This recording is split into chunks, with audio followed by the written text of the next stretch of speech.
Good morning students. Class 6 chapter 10 Jhansi की रानी। हम आपको चैप्टर 10 झांसी की रानी के विषय में बता रहे थे।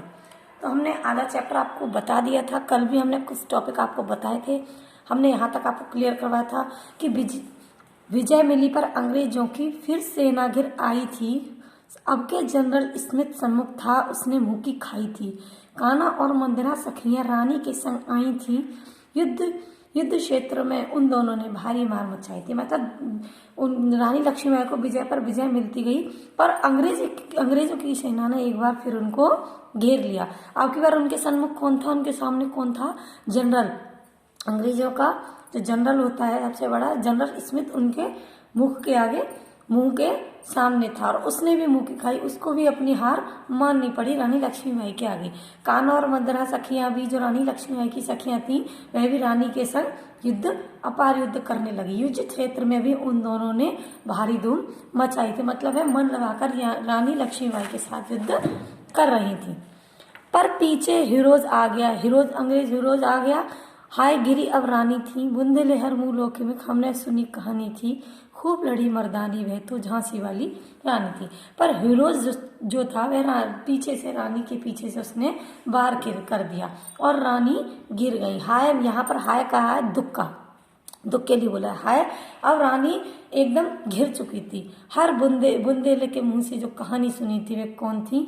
खूब लड़ी मर्दानी जो स्त्री थी, जो खूब मर्दानी जो नारी थी, वो कौन थी? झांसी की रानी थी। तो भी रानी मार काट कर चलती बनी सैन्य के पार। सैन्य मतलब सेना। किंतु सामने नाला आया, अब संकट विषम अपार। घोड़ा अड़ा, नया घोड़ा था, इतने में आगे सवार रानी एक शत्रु बहुत तेरे, होने लगे बार पर बार। तभी रानी, लेकिन इतने पर भी रानी मार काट कर सेना को पार करती हुई चली गई। दोनों हाथ में तलवार लेकर मार काट करती हुई सेना को पार करके चल दी। परंतु अचानक सामने एक नाला आ गया। सामने एक नाला आ गया और बहुत ही वह नाला इतना विकट संकट आ गया कि घोड़ा नाले को पार करने का नाम नहीं ले रहा था। वह पार नहीं करवाता रहा था। घोड़ा अड़ा, क्योंकि घोड़ा नया था, वह अड़ा रहा, उस नाले को पार नहीं कर पा रहा था। और इतने में सवार आ गए। इतने में अंग्रेज पीछे से आ गए। अंग्रेज सवार, घोड़े पर सवार हुए अंग्रेज पीछे से आ गए। रानी एक थी और शत्रु बहुत तेरे थे और बार पर बार हो रहे थे, पर रानी चारों तरफ से घिर गई थी।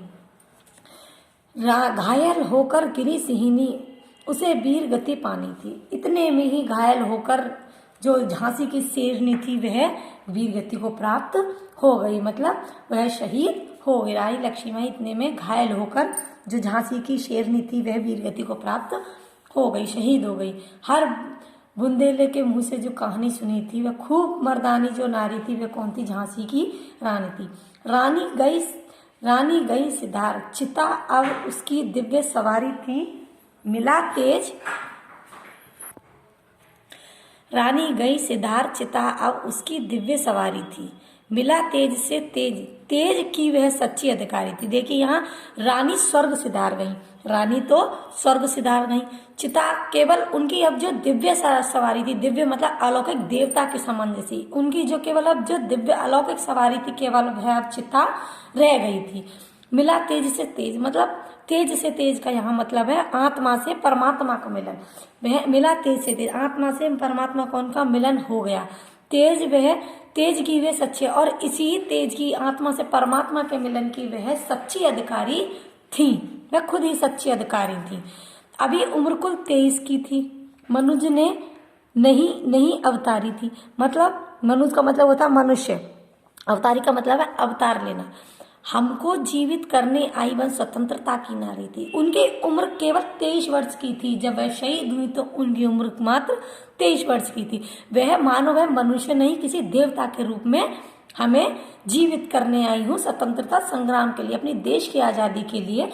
वह एक देवी के रूप में स्वतंत्रता की नारी बनकर आई थी, हमको जीवित करने लगे, हमको सजग करने के लिए आई थी कि देश को आजाद कैसे कराना है। केवल उनकी उम्र भी 23 वर्ष की थी। वह एक मनुष्य के रूप में नहीं, एक देवी के रूप में आई थी। मानो वह देवी के रूप में स्वतंत्रता की नारी बन के आई थी, अपनी देश को आजाद करने के लिए और हमको जीवित करने के लिए। दिखा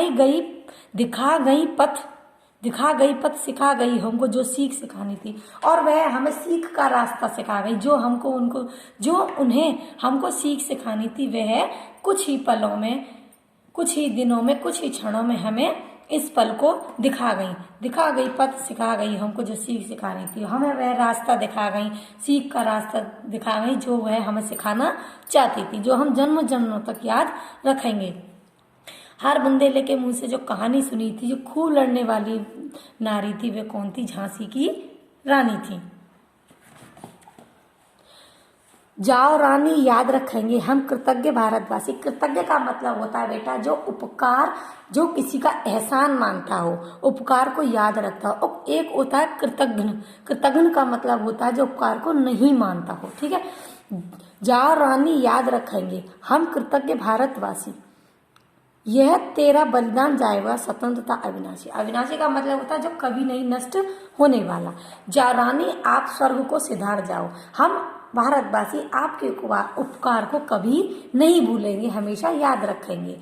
यह जो तेरा बलिदान है, ये जो आपका बलिदान है, रानी लक्ष्मीबाई के लिए कहते हैं, लेखिका जी कहती हैं, ये जो तेरा बलिदान है वह कभी खाली नहीं जाएगा, स्वतंत्रता के लिए कभी नष्ट नहीं होगा। मतलब यह जो तो तेरा बलिदान है स्वतंत्रता के लिए, वह कभी खाली नहीं जाएगा या कभी नष्ट नहीं होगा, या हम कभी नष्ट नहीं होने देंगे। हो भी चुप इतिहास, लगे सच्चाई को चाहे फांसी। हो मदमाती का मतलब होता है मस्त होना। हो मदमाती विजय, मिटा दे गोलों से चाहे झांसी। चाहे इतिहास चुप हो और चाहे सच्चाई को कोई फांसी लगा दे, चाहे तो इतिहास चुप हो, चाहे कोई सच्चाई को फांसी लगाते। जो हमने अंग्रेजों पर विजय पाई है, वो तो हमने मस्त होकर, आपकी वजह से हमने मस्त होकर अंग्रेजों पर विजय पा ली है। चाहे अब कोई झांसी को गोलों से मिटा दे, लेकिन आपकी जो याद है, आपका जो बलिदान है, वो हमें अनंत काल तक हम कभी नष्ट नहीं होने देंगे। तेरा स्मारक तू ही जाने, तू खुद अमिट निशानी थी।